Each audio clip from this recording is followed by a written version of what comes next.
Greetings and welcome to another video that we're going to look at just the parabola and every type of question that you can get with the parabola. So if you want to revise before the test, this is a good video to watch and explain the parabola and how to draw it, how to interpret it, and just everything about the parabola. So when we start, I always look at, and I always call it the cookie cutter mold. So if you've got the parabola, the equation for the parabola is y is equal to ax squared plus q. All right, so now this a over here, let me do it in another color. This a over here represents how thin or how thick your parabola will turn out to be. Okay, so just the bigger the number, the narrower it's going to be, and the smaller the number, the bigger it's going to be. Okay, but you don't have to stress so much about that. When you draw it, you will see what your outcome is. Okay, with the Q here at the back, that would be your the shifting of the parabola up or down.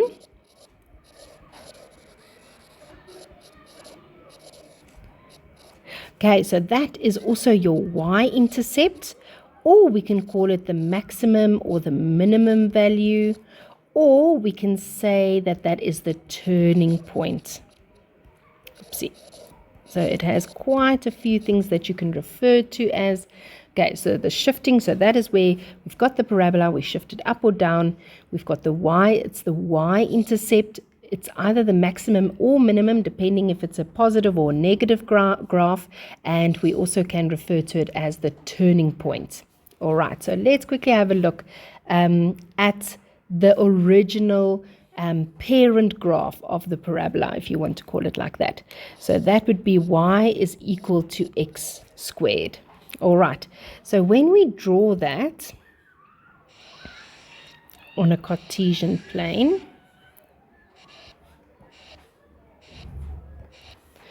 can you see that it will pass through? All right, sorry, so y is equal to x squared. So can you see that it will pass through the origin over there?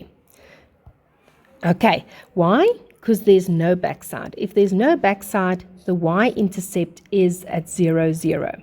Okay, so now you can use your calculator to plot or to insert it into your table method to find the x and y coordinates or corresponding coordinates, but you can just also choose a few. Okay, so I'm going to make, what if x is 1, then y would also be 1. What if x is 2, then y would, x is 2, 2 squared is 4. And the same with when you make it a negative 1, the y value will still be 1. And if I make it a negative 2, the y value, because when you replace it in here, just to show you, a negative 2, because of the squaring of it, it will always end up to be a positive. Okay, so you can just choose a few. That is the easiest way, especially with these smaller graphs, or the that hasn't been manipulated as much. So y is equal to x squared. So the first coordinate I'm going to plot is my origin over there, and then 1, 1, and 2, 1, 2, 3, 4 over there, and also on the other side is negative 1, 1, and then negative 2, 1, 2, 3, 4. So you will see that it is always a mirror image around the y-axis. So that is your line of symmetry. Okay, so if I had to ever ask you, what is the line of symmetry? So can you see, if I had to reflect it about the y-axis, I will get exactly on the left-hand side what I have on the right-hand side. Okay, so first things up, the line of symmetry is the y-axis, but they very rarely ask us what is the line of symmetry. They will ask you what is the equation of the line of symmetry.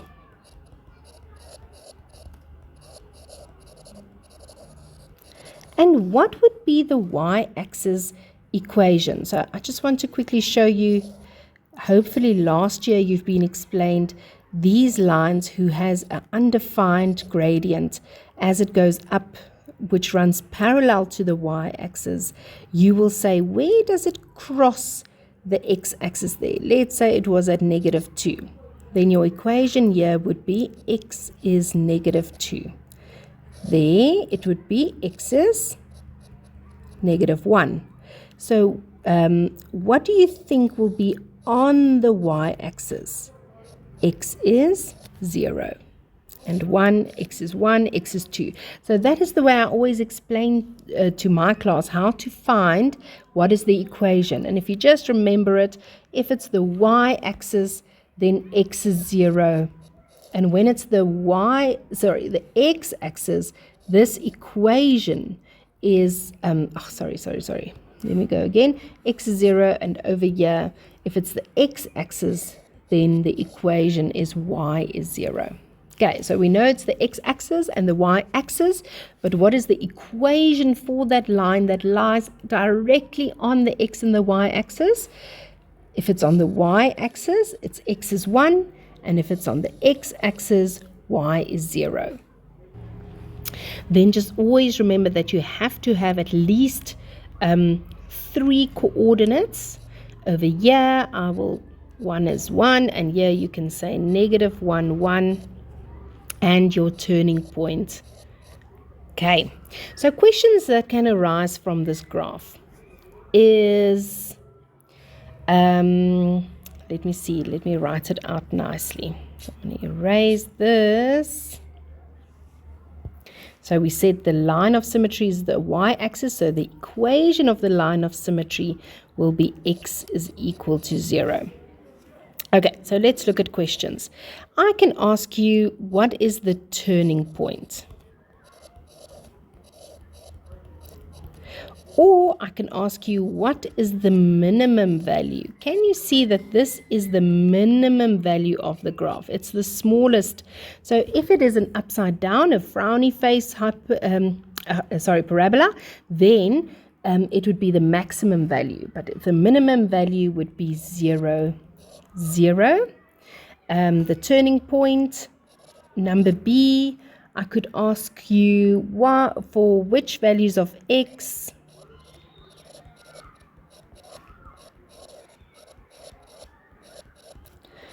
is f of x.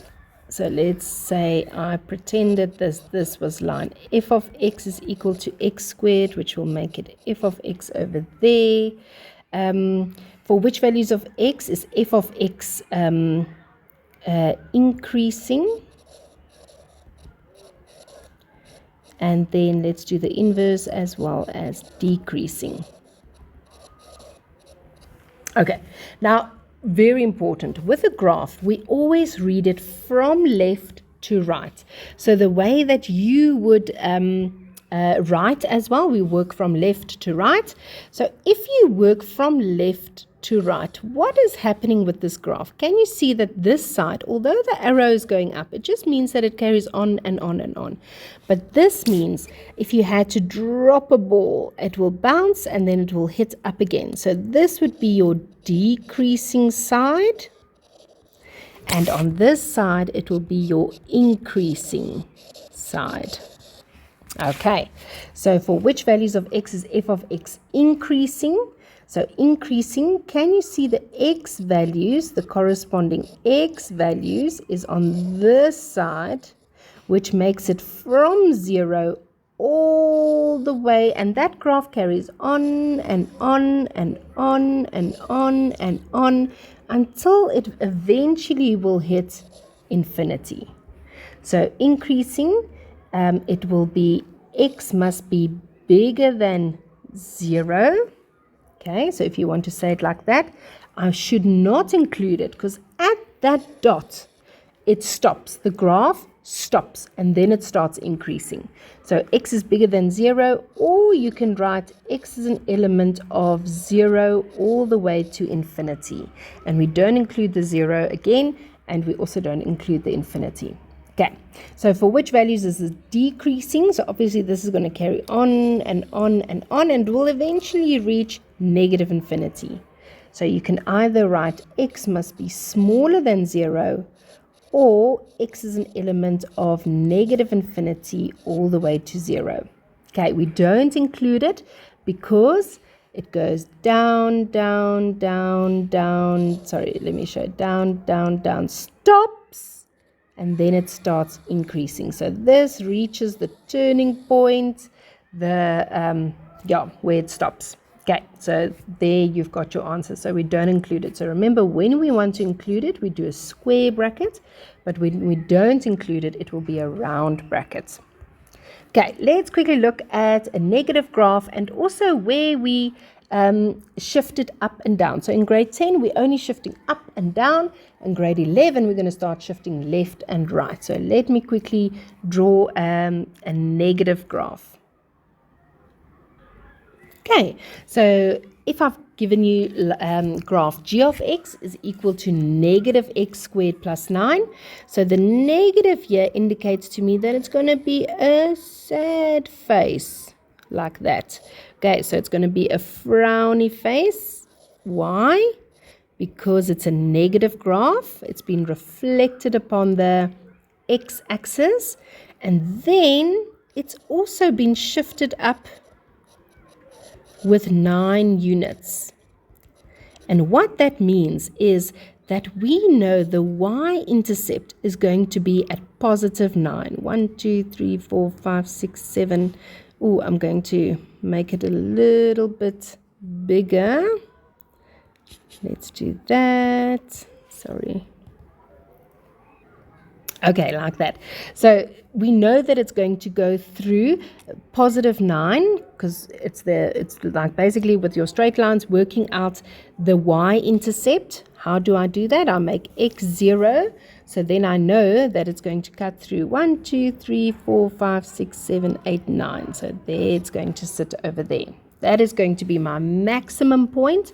It's my turning point as well as my y-intercept. Okay, so now without using your calculator, I'm somewhere going to use a table, and I'm going to find different x and y coordinates or coordinates by choosing a random number for x. Okay, so let's make x negative 1, negative 2, 0, and 1 and 2. We'll just state. Okay, all right. So if I put a negative 1 in there, negative 1 squared will become a positive 1. So negative times a positive gives you a negative 1 plus 9 gives you 8. So if I put a negative 2 in there, negative 2 squared gives you a positive 4. So negative 4 plus 9 gives you 5. If you put a 0 in there, it would be 9 like we saw. We already plotted that. And if we put a 1 in there, 1 squared is 1 minus 1 plus 9 gives you 8. Okay, if I had to put a positive 2 in there, I would also get 5. Okay, so let's go and plot these. Negative 1 all the way to 8. Negative 2 all the way to 1, 2, 3, 4, 5. Okay, we've got 0, 9. Always write your coordinates there.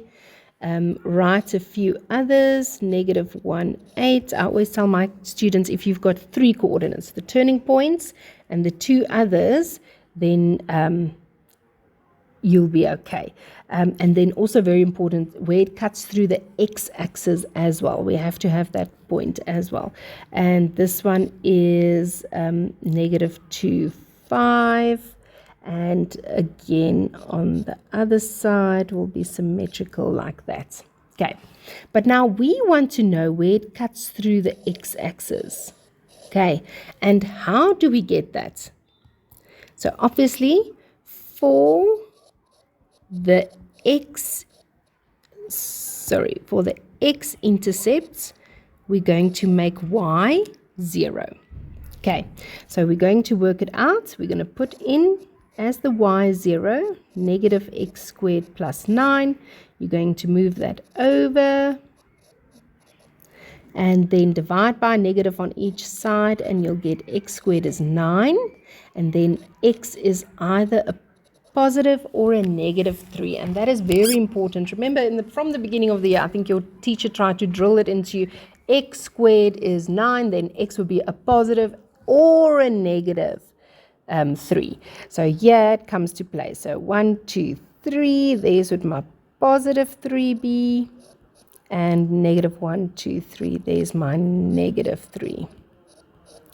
Okay, and here is your beautiful bell-curved parabola. All right, doesn't look so nicely, sorry, and we call it graph G. Okay, now I can ask you questions on this graph. Where would it be increasing? Can you see from left to right? This would be your increasing part. And if I change the color, this would be your decreasing part. Okay, where's your turning point or your maximum value is over there. And we've got the two x-intercepts. And why is it important that we want the two x-intercepts?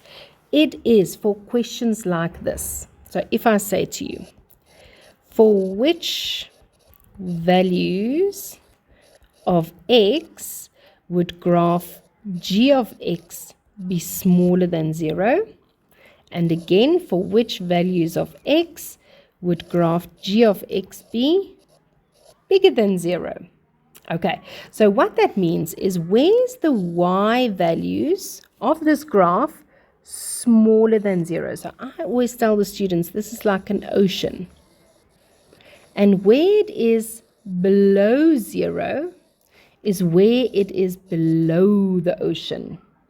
This is where f of x is above the ocean. So f of x is bigger than 0 here, and here f of x is smaller than 0. But you knew that because we know that this y values is positive, which means aka bigger than 0.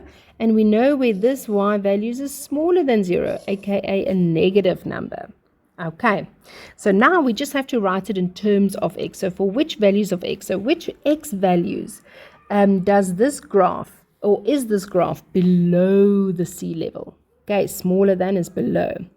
So can you see this graph is going to carry on and on and on, and it's going to eventually reach negative infinity. So it's all the way from negative infinity. And where does it cross over? Do you see why we need the x-intercepts? Where does it cross over to the upper side is here at negative 3. So you'll say x is an element of negative infinity all the way to negative 3. And because there isn't a stripey there, if I had to put a stripey, then you would include it. But because there is no stripey, you would not include it. Okay. As well as, and x is an element of, as well as, can you see from here, the graph is still again under, and it carries on and on until it will eventually reach infinity. So x is an element of 3 all the way to infinity. And I don't include it because there wasn't a stripey. And what was the other thing I wanted to say? Yeah, no, I think that's it. Okay, so always infinity, we don't include. That's always a round bracket. Okay, now g of x. Where is g of x bigger than 0? So can you see it's this part that is above the ocean line, above that x-axis. So that ranges from this point to that point. Okay, because we want the corresponding x values like that. So you'll say x is an element of negative 3 all the way to 3. Not including because there wasn't a stripey. Let's quickly have a look when the graphs are drawn and the equations have been given and they ask you to calculate the coordinates.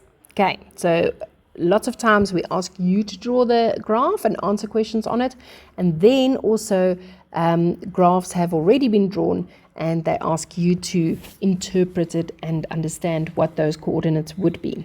Okay, all right, so with this graph, we've got the black graph. Please, people, use color. Use color in this section. Take highlighters, highlight your different graphs, highlight the corresponding equation with that graph so that it just stands out for you. Okay, so I've got a black graph, which is called f of x, and that is x squared minus 9.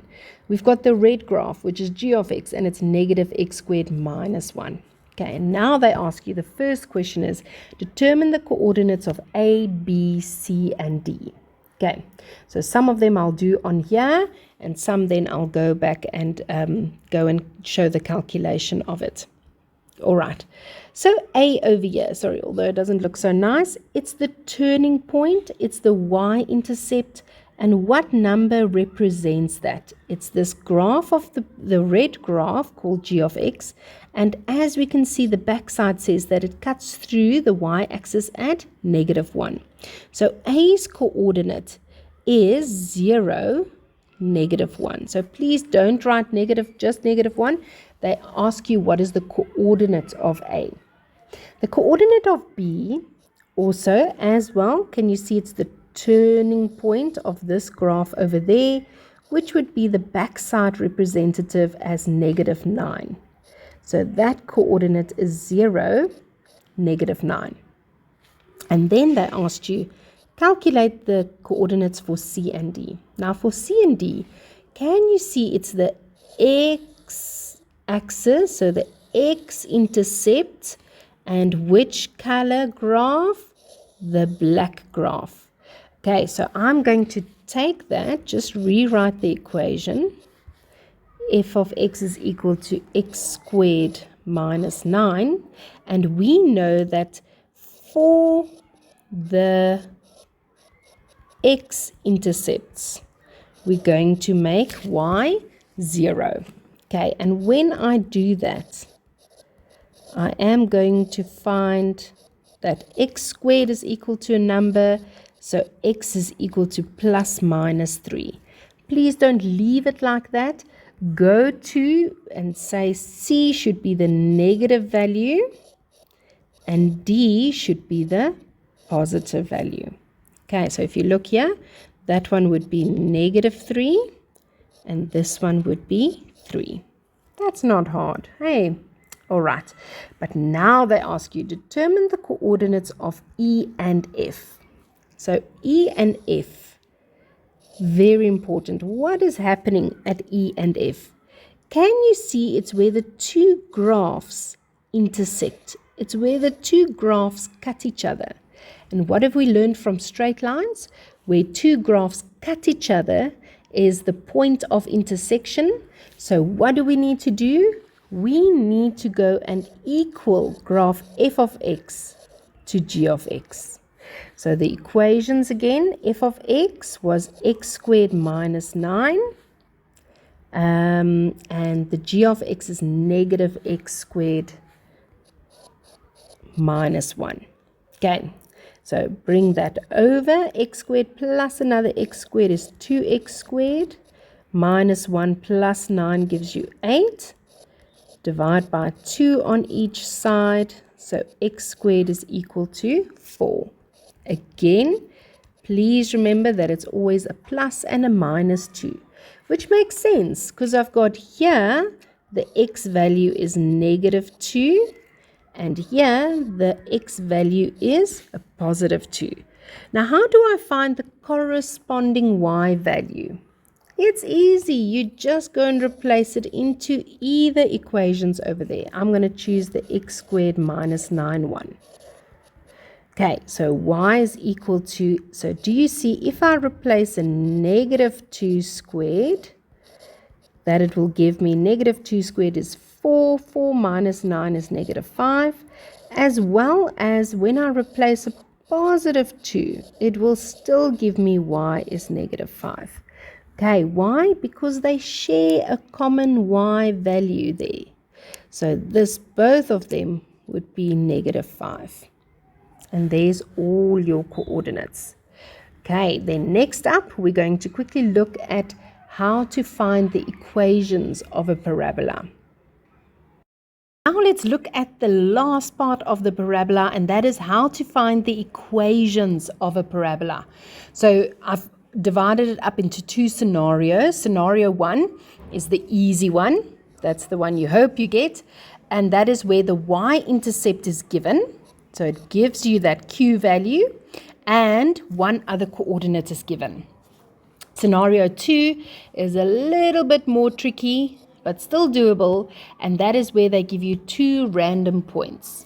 All right, okay, so let's quickly look at scenario 1 first. It says the y-intercept is given and one other coordinate. So please remember your cookie cutter mold, y is equal to ax squared plus q. So then we're going to replace the q value with a positive 18 because that's your turning point. And then we are just going to replace the other coordinate that's given. Negative 2 and 10. So the x value is negative 2 and the y value is 10. And then negative 2 squared gives you 4a plus 18. And then you get negative 8 is equal to 4a. So a is negative 2 when you divide with 4 on each side. Okay, so now I've got my a value. So y is equal to negative 2x squared plus q. The students sometimes forget to write it up as an equation. So remember the question says, let me just do that a little bit lighter. The question is calculate the equation for the following graph. So there we go. Okay, there's your equation. And then does it make sense? Just ask yourself, yes, it's got a negative a value, which gives it a frowny face, and it cuts through there at 18. Okay, that was the easy one. Now let's look at the more tricky one, so where they give you 2 random points. So even if they give you the x-intercept there, you must know that that is a point given. That's negative 1, 0. Okay, hopefully you could recognize that. So now we've got these 2 points. We've got 2 and 12. As well as negative 1, 0. So 2 points equals 2 equations. So I'm going to write up my cookie cutter mold twice.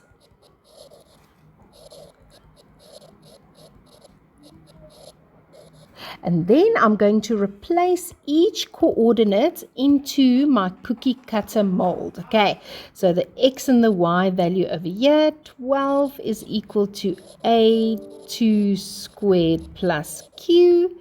So 12 is equal to 4a plus q. And then I just always want to get q alone. So 12 minus 4a is equal to q. Okay, on the other side, I'm going to replace the negative 1, 0. So 0, the y value, and x is 1. And here as well, you can get q alone. So negative a is equal to q. So now you've got 2 q values. And q is equal to this. And q is equal to this. So can't you equal then those 2 parts to each other? So simultaneous equations. It's coming back. Okay, so now I can say 12 minus 4a is equal to negative a. So 12 is equal to negative a plus 4a gives you a positive 3a. Thus, a is equal to 4. Now, just ask yourself, does it make sense that a is a positive number? Yes, it is, because it's a smiley face. And then you're going to take the a is 4 and replace it into either one of those other equations that you've created to find the q value. Okay, so I'm simply going to take this. Negative 4 is equal to q. Very easy to see, so q is negative 4. Does it make sense that the y-intercept cuts at negative 4, a negative value? Yes, it does. So what would your equation be? Y is equal to 4x squared minus 4. Okay, so just to recap the parabola, it's very easy. I love the parabola. There's not too much about it. There's all those questions. Where's f of x bigger, smaller? So just make sure that you go through all of those in your textbook. And yeah, so I hope you understand it a bit better. Also, you can be given a parabola and questions get asked about it. You can be asked to draw a parabola and question gets asked about it. Or you can be given a graph and you have to calculate the equation like we did now with scenario 1 and 2. And that is it. That's all about the parabola. So I hope it makes sense. I hope it helped you. And yeah, please look out for the next video, which will be on the hyperbola. All right. Thank you, grade 10s, for watching. Have a great day further. Cheers.